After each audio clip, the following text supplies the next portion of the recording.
Okay. So, I've been seeing this shirt on Pinterest. I'll insert some pictures. So, you've probably seen this shirt, and I'm not somebody who really wears a lot of high-end clothing, you know? I'm the kind of girl that'll, like, go to Forever 21, get something that, like, looks expensive, and just, like, hope that I'm, like, tricking everybody. But anyway, that's the kind of girl I am. 2,000 years later. She hates poor people. That's right. Emma Clem hates poor people.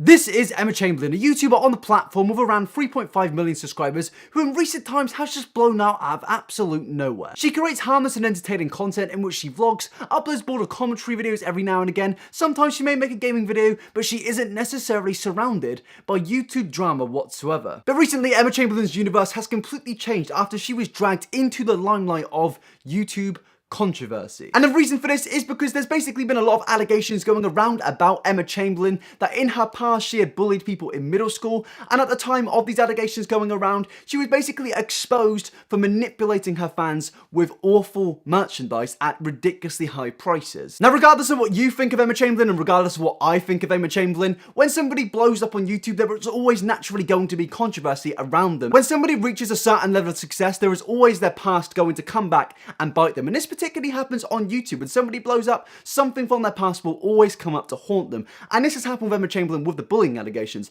I don't necessarily agree or disagree with them because I really haven't looked into them that much. But today, we're going to be talking about the merchandise and not the bullying allegations. Now, I genuinely haven't watched much of Emma Chamberlain, but I do have a lot of respect for her, for her grind and her growth, and I can understand why her fans do love her. But that doesn't necessarily mean that I need to agree with absolutely everything she does just because she's successful and just because she's got 3.5 million subscribers. Now, the entire controversy basically started from Emma Chamberlain's website, which is called www.lowkeybyemma.com. Now, as soon as you get onto the website, you get brought a lovely live chat message which says, "Are you a badass bitch?" Well, Emma, I would love to clarify that I am indeed a badass bitch. So, where do we go from here? Do you enjoy dope-ass clothes? Well, of course I love dope-ass clothes. I love Ollie White's merch, I love Zoella's merch, I love it all, I buy it all. So what have you got to offer me today, Emma Chamberlain? You better. Are you feeling a little bit confused? Honestly, Emma, I would like to say I'm confused. I'd like to put on a big old funny voice and do a funny face, but I'm genuinely not.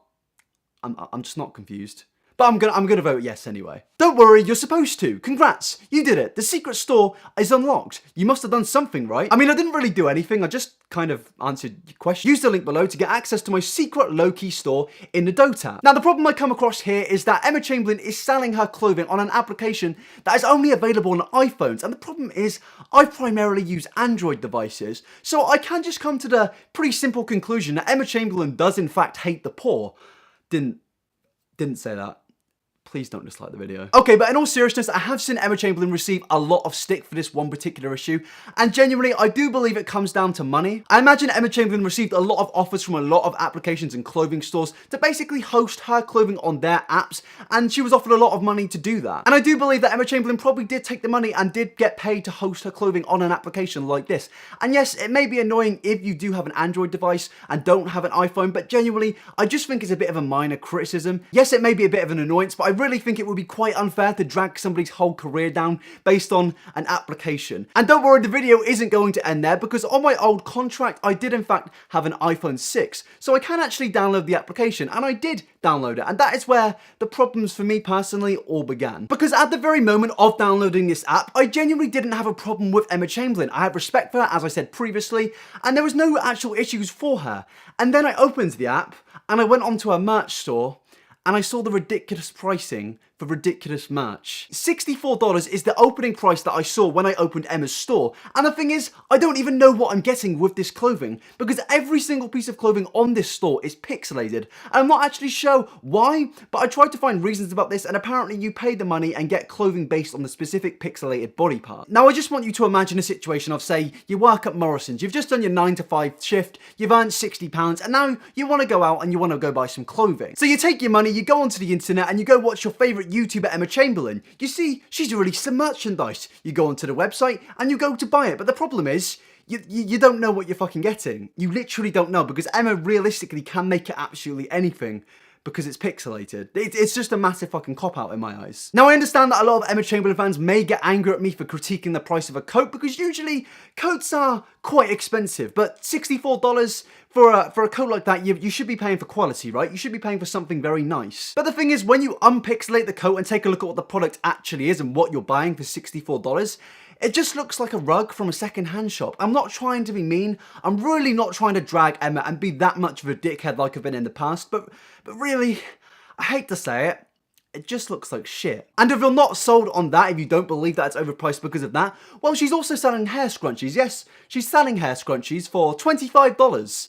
You heard that correctly. And the reason that's bad in my eyes is because you can buy hair scrunchies in stores for about $1. You can buy hair scrunchies on AliExpress for less than $1. You can buy a pack of 12 hair scrunchies on Amazon for less than £10. It's ridiculous. In fact, every single piece of clothing on Emma Chamberlain's website you can buy for considerably cheaper at other retail stores. Now, a good example of her merch being available on other retail shops would be her yellow tank top, which she's selling for $39. You can pretty much just buy the exact same product on AliExpress for less than $5. It's not just the yellow one. Every single tank top she's selling of every colour can pretty much be available at any retail stop near you. You live in America, you can go to Walmart and probably buy it for $5. You live in England, you can go to Asda and probably buy it for £5. You don't have to pay $39 for a tank top with no actual unique parts to it. I mean, even the coat she's selling on her website of $64 is pretty much available on AliExpress for less than £25. This is crazy to me. Yes, it's not the same product, but they look pretty much identical, and they're probably the same form of material. The whole premises of AliExpress is that it takes Chinese imports and sells it for ridiculously low prices. I think Emma Chamberlain is kind of doing that here, but she's selling the products at ridiculously high prices. And I do understand that business is business, and with clothing, if it's unique and actually good quality, it is going to be more expensive. But the thing is, with these clothing pieces, they're just not unique whatsoever, and they just seem like regular pieces of clothing. When you compare it to clothing lines such as H4H's Teddy Fresh, that is a clothing brand which is very unique, and the expensive prices can be justified. The same for Albus the Alien's clothing brand. It's again quite expensive, but the designs are extremely unique, and you can tell a lot of time and effort has been put into them. But with Emma Chamberlain's, you just can't see that. Now, Emma Chamberlain has received a lot of criticism for her clothing brand from her fans and from outsiders, especially on YouTube. There have been a lot of YouTube videos made about this, and she did decide to respond on a live stream, and the response wasn't very good. Somebody said that my clothing line's really expensive. I'd like to say that I didn't come up with the prices for my clothing line.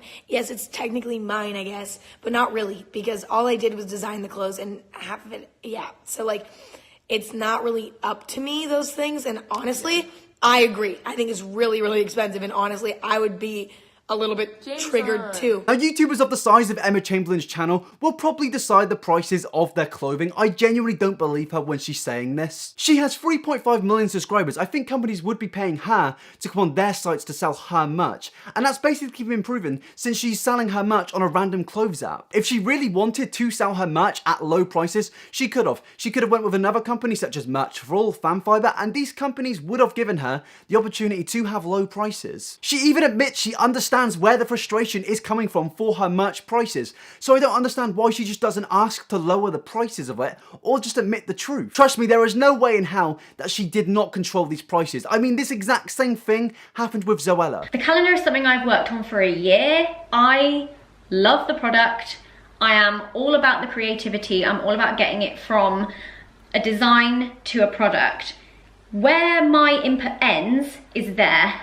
Once that product is done and I'm happy with it, the retailer can decide how much they sell that for. That's completely out of my decision making. But the thing is, this isn't true. The retailer Boots that was selling the advent calendar basically came out and said Zoella was lying, and the retailer does not control the price, but the designer does. And in this case, the designer of the product is Emma Chamberlain. As I said before, when you have significant influence on the internet, companies are going to pay you to come onto their website and sell your products at whatever price you want. You can use the example that Jake and Logan Paul are basically paid to be in YouTube networks, but smaller creators such as myself pretty much pay to be in YouTube networks. Now, in all fairness to Emma, she did go on and justify the fact that her prices are extremely high because the products are handmade, and she even attempted to justify the fact that her scrunchies are $25. No, and honestly, another reason why it's so expensive, and I know this is annoying, but it's the same thing. I don't know if you guys know the brand Unif, but the brand Unif, like, they hand sew like all the clothes,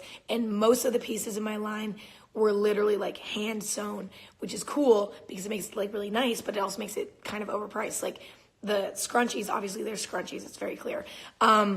They were literally hand sewn scrunchies, and like there's a little tag in it that like they hand sewn in. Really cute. And they're really cute. They're really well done. it. And like, but literally, if you can imagine, right? Like someone in a literal like place was sewing every single scrunchie. Now my problem with this is that Emma has already acknowledged that she can understand why it is annoying. So if she acknowledges that it's going to be annoying for her fans that usually can't afford this sort of thing, why not just go with a merch company that offered cheaper prices? Because if it wasn't about money, she probably would have done that. I do understand where you're coming from, and I do completely get that handmade products are going to be more expensive, but you should have thought about these things before you release the products. You should have looked at the history of YouTuber merchandise. When you release ridiculously overpriced merch, you're always going to be hounded for it, and you should accept the criticism, which you kind of have, but then you attempted to justify it. And it just makes my fairly neutral opinion on you gradually decrease. And if you do continue to sell expensive merch, then fair enough, but all I ask is just to make the merch not look like products which you can just buy on AliExpress for 90% cheaper. I really don't understand this whole concept that continues to happen on YouTube of where a popular YouTuber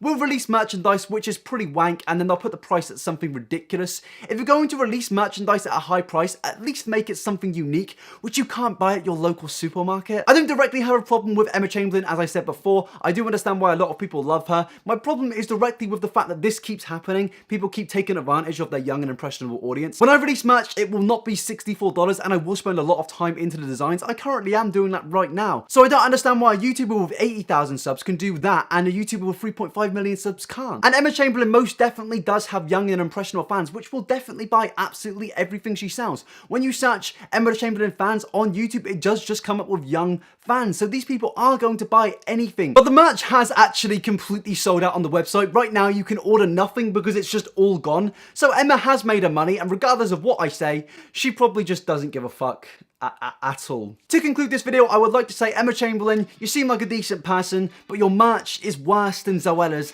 and more overpriced than hers. And that says a lot. Now, if you're an Emma Chamberlain fan and you did sit through this video without getting angry and flipping off in the comment section, I genuinely appreciate you so much. I would love to know your thoughts in the comments, and you can let me know your thoughts at twitter.com/iNabberTV, or you can also let me know your thoughts at Instagram @iNabber. And before I end the video, I would like to thank my Patreons. Big thanks to Alice, Anna, Arista, Bugger Magic, Charmskull, Creepybuster, Rob, Cubes, Cyber, Dinky Dino, Evelyn, Henry, Anochi, James, Leslie, Lizzo, Majestic, Makalea, Maya, Mel, Michelle, Michael, O'Reilly, Regan, Rachel, Rockstar, Celestina, Sophie, Speedbird, Tristan, Uncle Tid 05, Selmy Saza. But thank you so much for watching the video. It genuinely does mean the world. Don't forget to like this video and don't forget to subscribe. And I'll see you guys in the next one. Peace.